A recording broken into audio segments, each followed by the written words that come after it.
శివుడు ఆత్మారాముడై దక్షిణామూర్తిగా ఉన్న సమయమది. లోక కళ్యాణార్థము అమ్మవారు పార్వతిగా అవతరించి శివపార్వతులు ఒకరికై ఒకరు తపస్సు చేయసాగిరి.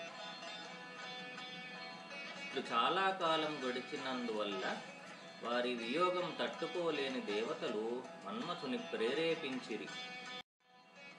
మన్మథుడు తన పూలబాణమును ప్రయోగించెను.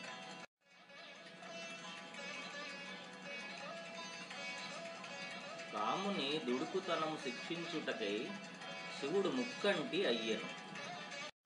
రామదహనము జరిగెను. భర్త ప్రాణములు దక్కించమని అమ్మను ప్రార్థించెను రతీదేవి.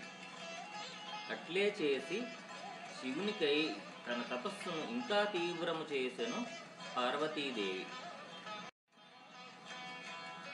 వేసవి మండుటెండలో పంచాగ్ని మధ్యములో సాధన చేసెను. పిడుగులను సైతం లెక్కసేయక వర్షాకాలము తపమాచరించెను. శీతాకాలములో హిమగిరి మీద శివుని అర్చించెను. ఇట్లు చాలా కాలం దీర్ఘమైన తపస్సాచరించెను. ఇట్లా తీవ్ర తపస్సు యొక్క ఫలస్వరూపమైన అర్ధనారీశ్వరుడు భక్తుల పాలిటి కామధేనువై వెలసెను.